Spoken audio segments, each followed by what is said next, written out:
Passiamo all'intervento di Valentina Sanna, che come vi ho annunciato prima è la coordinatrice della lista degli amministratori.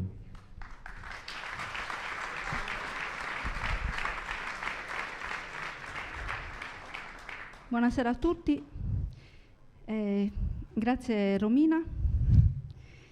E io condivido con lei questa emozione di cui ha parlato, ne abbiamo discusso un pochino prima di iniziare.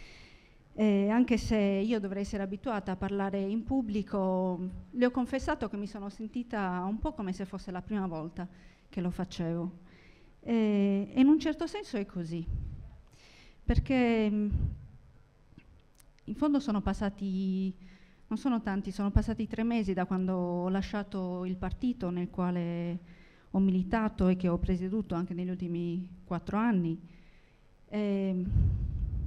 E l'ho fatto con una certezza, non ne avevo tante, ma almeno una ce l'avevo. E avevo la certezza che sapevo dove non volevo stare. Non volevo stare più in un partito che aveva tradito ormai tutti i valori, tutte le speranze e le aspirazioni di milioni di persone. E avevo anche un'altra certezza che poi era conseguente, è che lasciare quel partito significava anche abbandonare un sistema di partiti, non poter passare da un partito a un altro dello stesso schieramento, perché quello che io ho lasciato non era soltanto un partito, ma un modo di fare politica. Ecco, queste erano le uniche 2 certezze che avevo. Oggi sono qua a presentare, in questa, devo dire, splendida compagnia, a presentare e rappresentare una lista che si chiama Comunidades. Ed è una lista che candida Michela Murgia alla presidenza della regione. È strano oggi forse parlare di comunità, soprattutto perché forse siamo abituati ormai a legare questo termine a un significato quasi arcaico o romantico. Perché penso che la cultura politica moderna ci ha abituato a pensare che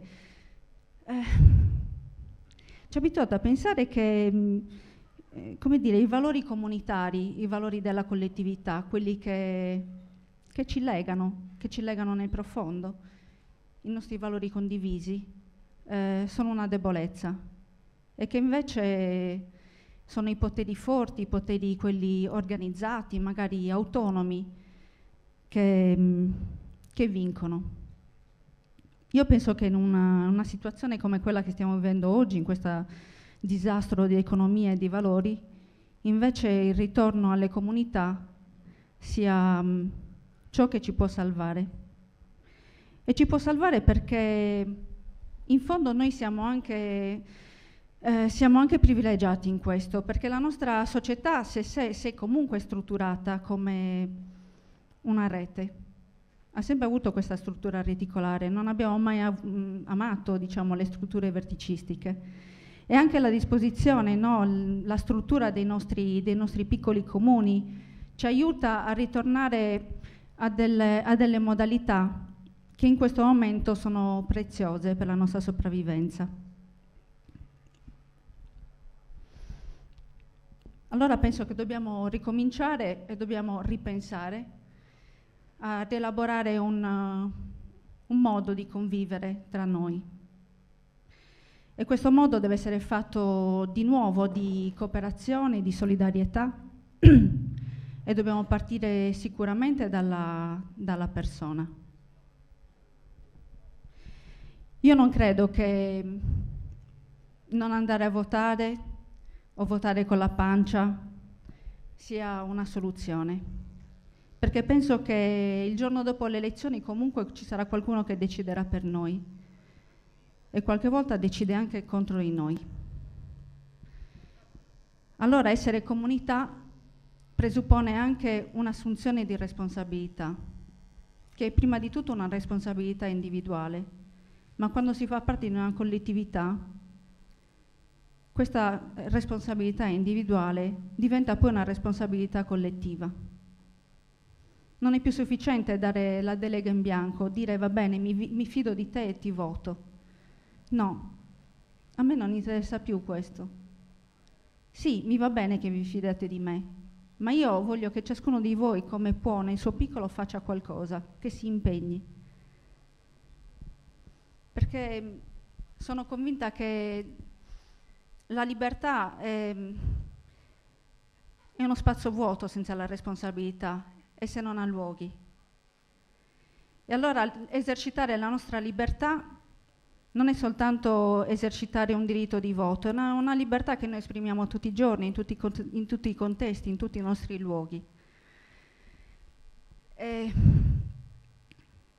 lo sapevo che mi sarei dimenticata tutte le cose che volevo dire.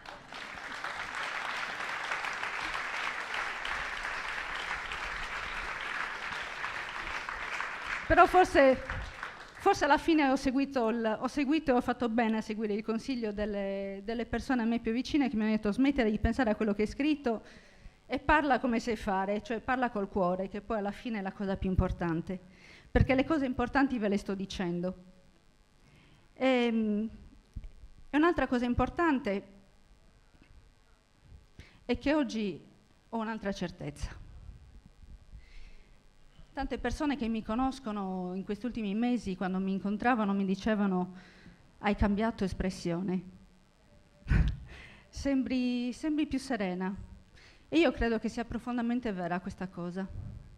E penso anche un'altra cosa, ci credo fermamente. Credo che con Sardegna Possibile e con Michela Murgia, Presidente della Regione, noi cambieremo anche la faccia della Sardegna. Grazie.